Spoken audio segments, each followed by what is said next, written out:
नमस्कार, आपल्या कोकणी या चॅनलमध्ये तुमचं सर्वांचं स्वागत आहे। तर आज आपण कोतोडे गावातील घारपुरी सनगरवाडी या शाळेत जातो। येथे चौथीच्या मुलांचा निरोप समारंभ आणि पहिलीच्या मुलांचा शाळा पूर्व तयारी मेळावा आहे। तर चला बघूया आजचा सुंदर दिवस तुमच्यासोबत शेअर करा। तर मंडळी छान अशी सेल्फी तयार केलेली आहे। तर ह्या सेल्फीमध्ये आपली जी आता पहिलीतली मुलं आहेत ती येणार आहे इयत्तेमध्ये, इयत्ता पहिलीमध्ये। तर त्यांचे फोटो काढायचे सेल्फीमध्ये उभं राहून, अशी छानशी सेल्फी तयार केलेली आहे। ह्याचं नियोजन आपल्या दुसरीत गेलेल्या पालकांकडे आहे। तर त्यांनी छान उत्तम तयारी केलेली आहे आणि छान शाळापूर्व तयारी मेळावा याची छान अशी रांगोळी काढलेली आहे आणि त्याच्यामध्ये ज्या योजना आखलेल्या आहेत त्या सगळ्या लिहून घेतलेल्या आहेत।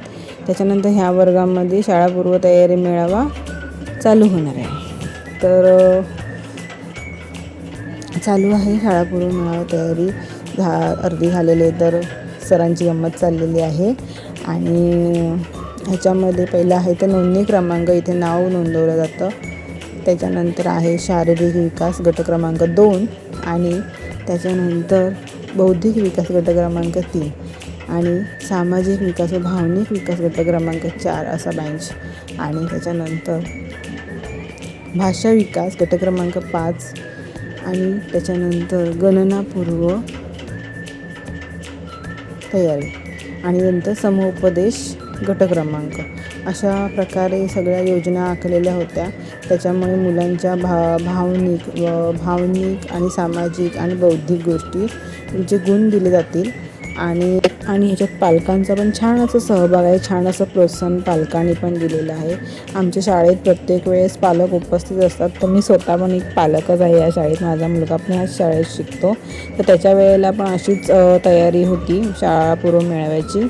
त्याच्यानंतर आता ह्या मुलांची तर आता चौथीचा आपला निरोप समारंभ आहे।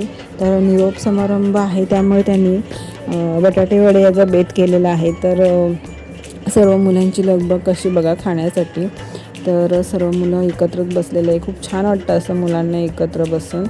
तर मंडळी आपण 10वीचा निरोप समारंभ बघितला होता। तर आता हा चौथीचा निरोप समारंभ ऐकायला थोडं वेगळं वाटतं, कारण अजूनही काही ग्रामीण भागामध्ये मंडळी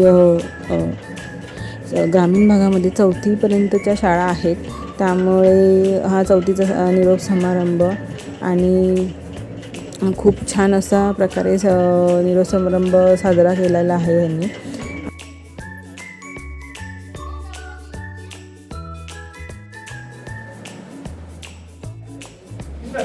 चौथीच्या मुलांनी पण आपल्या भावना व्यक्त केल्या आणि अश्रू अनावर झाले आणि इतर मुलांनीही त्यांच्याबद्दल भावना व्यक्त केल्या। खूप छान सांगितलं त्यांच्याबद्दल, त्यांच्याविषयी ज्या मनात भावना आहेत, भांडण तंटा सगळं काही। शक्यतो भांडण हे होतच राहतं शाळेतल्या मुलांमध्ये, पण त्यातूनच पुढे जायचं, त्यातूनच सगळा राग रुसवा विसरून पुढे व्हायचं, एकमेकांना सांभाळून घ्यायचं। हेच तर शाळेत खरी गंमत होती।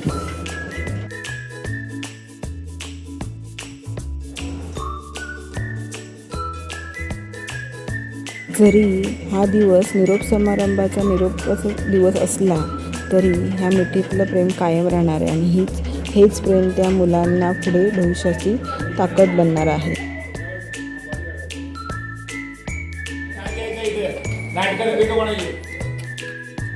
आजचा दिवसही खूप छान गेला होता। तर सगळ्यांच्याच भावना अनावर झाल्या होत्या, सगळेच भावूक झाले होते। मुलं, पालक आणि शिक्षक सगळे सगळे भावूक झाले होते। त्यामुळे मला पण थोडंसं हे झालं होतं, म्हणजे मी पण भावूक झाले होते। तर असेच नवनवीन व्हिडिओ पाहण्यासाठी तुम्ही आपल्या चॅनलला लाईक, शेअर आणि सबस्क्राईब करा।